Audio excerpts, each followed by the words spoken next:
maanta dalkeena iyo dadkeenuba waxay ku sugan yihiin meel aan ka noqosho lahayn, meel guuldarradu aanay boos ku lahayn, boos uga bannaanayn guuldarro. waxaan go'aansannay inaan u guntanno dagaalka dalka looga sifaynayo khawaarijta. waxaan soo waayay ka madaxweyne ahaan jid aan ahayn inaan difaacno karaamadeenna, islaamnimadeenna iyo qarannimadeenna. dalka iyo dadkuba waxay inooga baahan yihiin xilgudasho dhammaystiran oo ah in aan dhinac uga soo wada jeesanno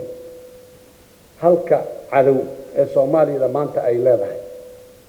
waa inaan isku garab siino shacab iyo dowladba sidii aan dalka oo dhan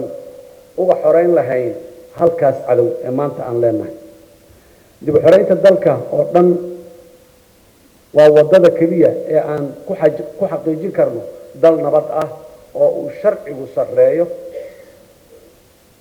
waxaad ogsoon tihiin in shacabka soomaaliyeed ee ku dhaqan deegaanada kala duwan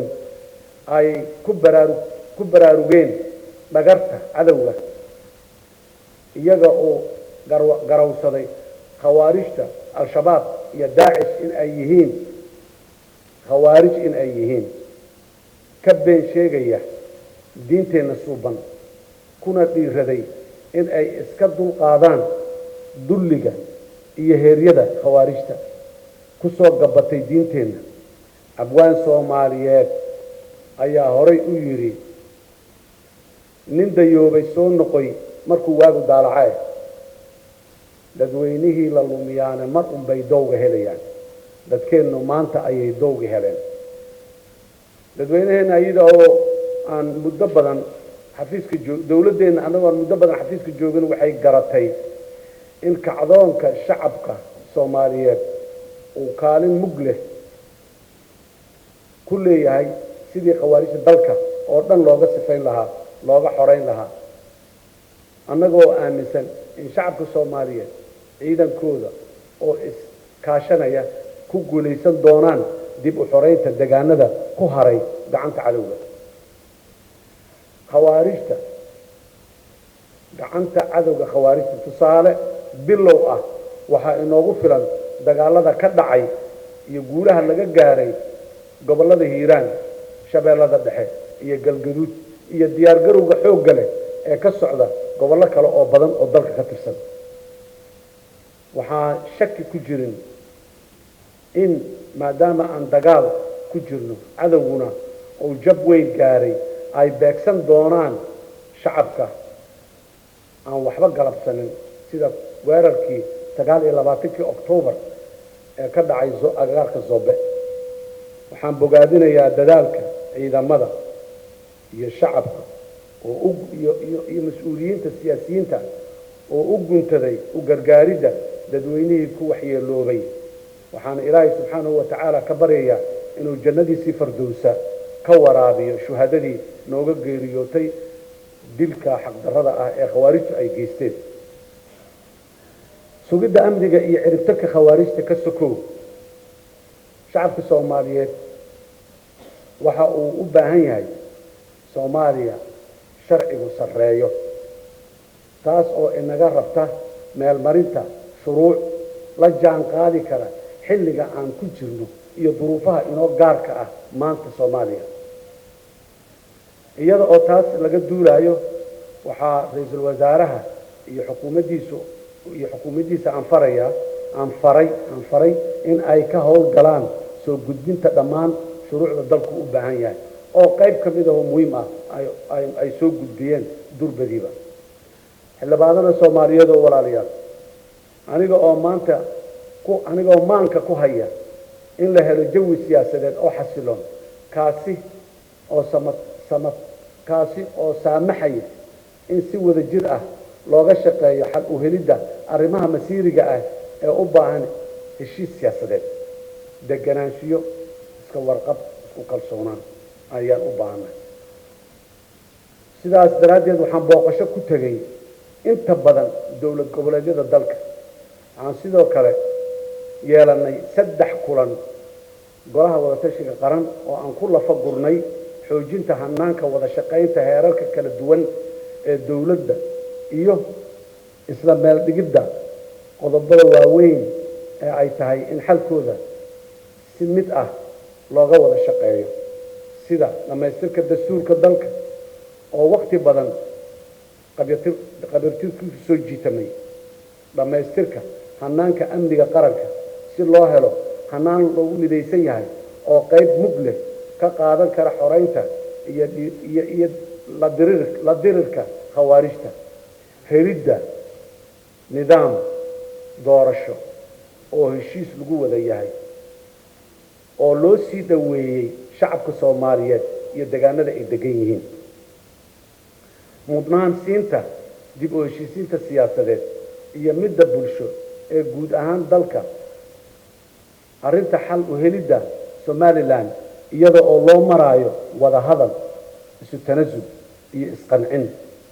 xoojinta iyo dhamaystirka nidaamka federaalka ah dhamaystirka iyo taabagelinta hanaan garsoor oo madax bannaan oo isla markaana hufan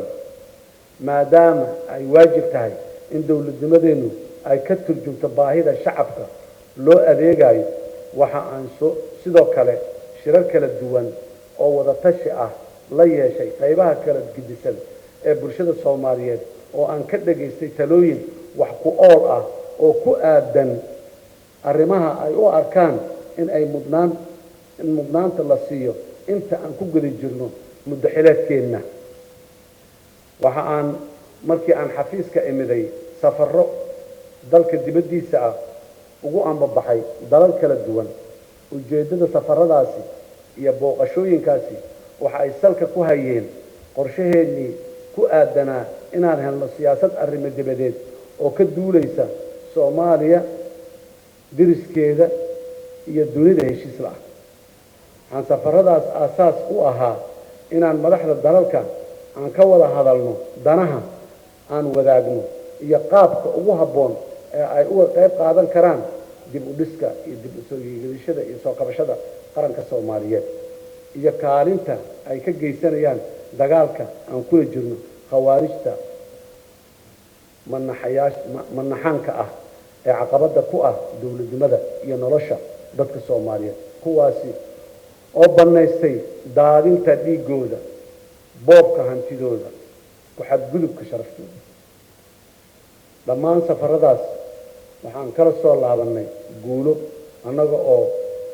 madaxda dalalkaas isku raacnay inay door mug leh ka geystaan arrimaha hortelinta u leh dawladdeena iyo dadaalada aan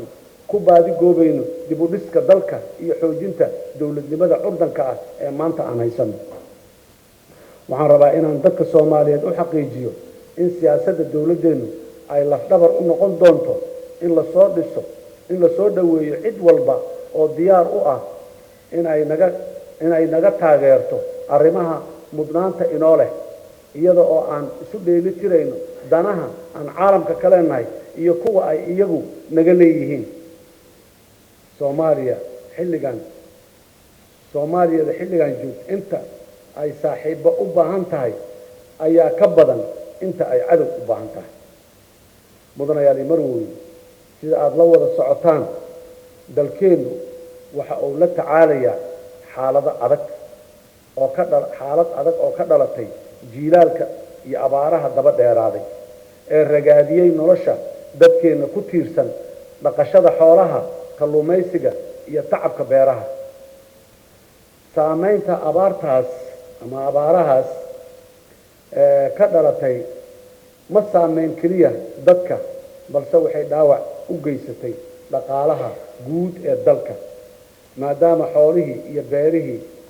beeruhu yihiin lafdhabarka dhaqaalaheena si abaartaas looga hortago dalkana looga badbaadiyo macluul baahda oo garaafata dad badan oo Soomaaliyeed waxaan qaadanay tallaabooyin isugu jira qareemid uu hormuud u yahay ergey gaar ah ee abaaraha kaasoo aan magacaabay intii maalmihii ugu horeeyay ee xafiiska aan imiday